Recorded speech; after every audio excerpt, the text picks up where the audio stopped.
בואו ילדים, בואו. בעדה הדרוזית. יש אבא, יש בנים, יש נכדים שכבר משרתים בצבא. אז אני אמרתי, יהיו עוד 6-7 מיליון יהודים. הם לא יכולים להבין שהאיש הזה יש לו 3-4 בנים ונכדים ונינים בצבא. צריך ללמד, קודם כל ללמד בבית הספר. 2, להוציא את הדרוזים ממחלקות ערביות, לצרף אותם ישירות לנו. היום זה כבר ככה, היום אנחנו עובדים על זה, עוד גובה. בחלק לא יש. עכשיו, מה שאני רוצה לומר לך, שמה שאני אמרתי אז, שהיום אנחנו רואים, היום יש לנו 7 מיליון יהודים. יש הרבה יהודים לא מכירים מזה דרוזים. הם לא יודעים שהדרוזים היו שותפים להקמת המדינה כאשר 7 מדינות ערב תקפו את המדינה.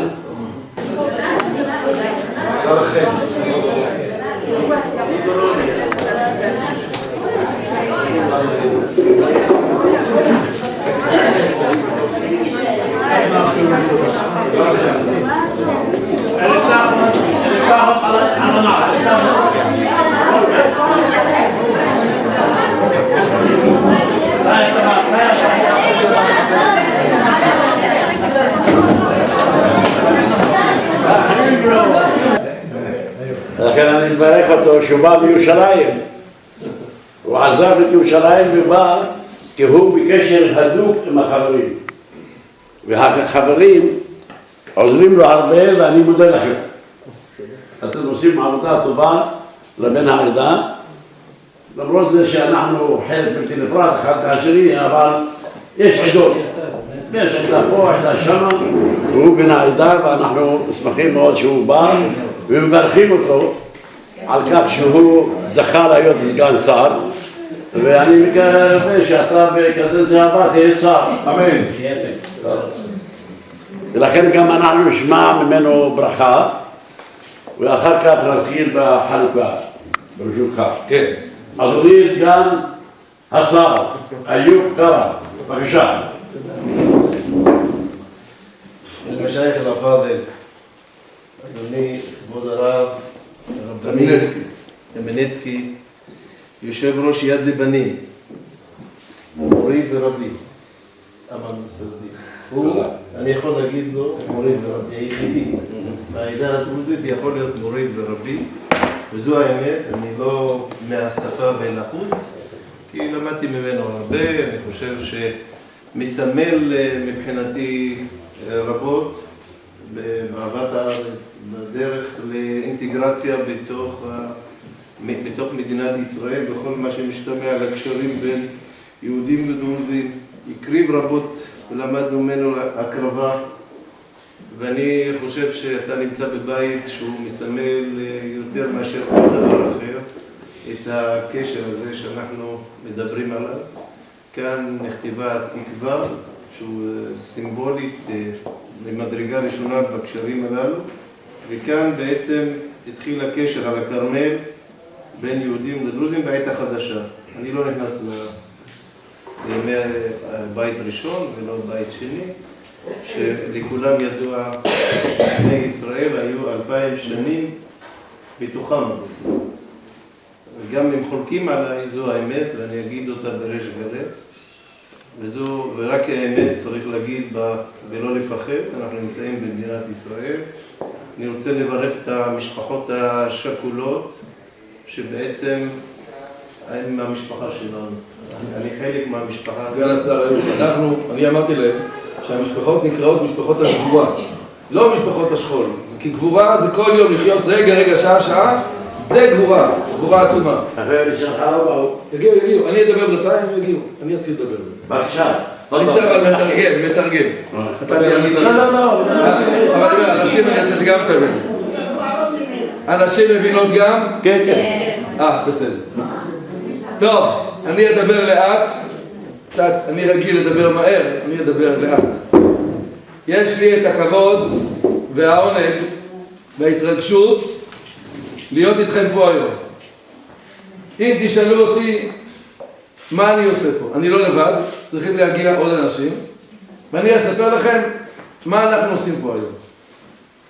אנחנו גוף שמתנדבים, שהחלטנו שאנחנו עכשיו לפני פורים או אחרי פורים, סביב חג הפורים, אנחנו מחלקים מנות הרי, משלוח מנות. אמרנו בואו נלך ונשלח משלוח מנות למשפחות, אנחנו לא קוראים לזה המשפחות השכולות, אנחנו קוראים לזה משפחות הגבורה. משפחות הגבורה, אני אסביר לכם למה משפחות הגבורה. כתוב, פעם אחת כתוב, כשאברהם אבינו, הקדוש ברוך הוא אומר לו לעקוד את יצחק, אז תמיד אנחנו אומרים בתפילה, פעם אחת אומרים תזכור את יצחק שהיה מוכן לעקד. פעם אחת אומרים תזכור את אברהם שהוא היה מוכן לעקוד. אבל כל אחד יש את החלק שלו. הילד, מי שמוסר את נפשו, זה מסירות נפש של רגע אחד. אחרי זה יש לו, אחרי זה הוא למעלה.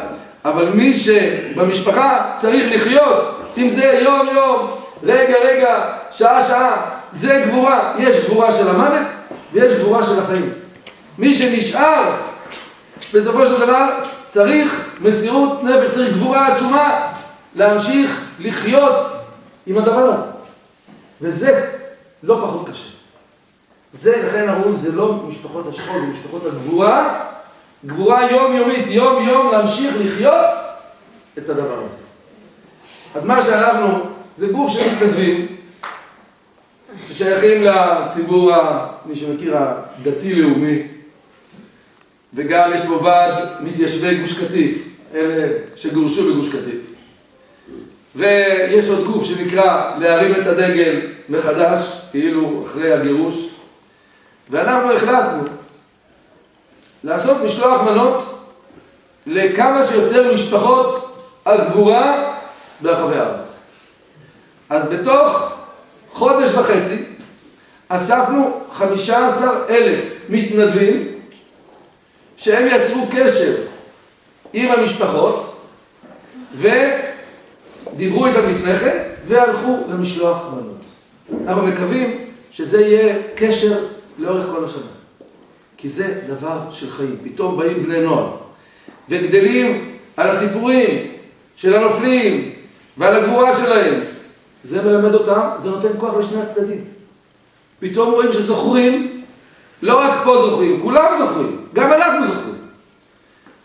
אנחנו, בהתחלה חשבנו להתחיל לבוא, משפחה, גם פה בדלית אל כרמל. אמרו לנו שעדיף שיהיה איזה משהו, כינוס גדול, ולהיפגש עם כולם. אז אנחנו הגענו למקום הזה, ליום הזה, בשביל באמת להיפגש ולהגיד לכם תודה בשם עם ישראל, שאנחנו יודעים מה זאת אומרת מי שמוסר את נפשו בשביל עם ישראל. אצלנו כתוב שהרוגי מלכות אין כל בריאה יכולה לעמוד במחיצתם. מי שמת בשביל העם הזה, בשביל הארץ הזאת, הוא במדרגה הכי גבוהה שיש. הוא במדרגה הכי גבוהה שיש. כן? ולכן, כשאנחנו באנו לפה עם משלוח מנות קטן, צנוע, סמלי, אבל רק בשביל לומר, אחים אנחנו, ואנחנו בחג שלנו שמחלקים מנות למשפחות הגבורה, מגיעים גם לכאן. וזה מה שאנחנו בעצם עושים היום.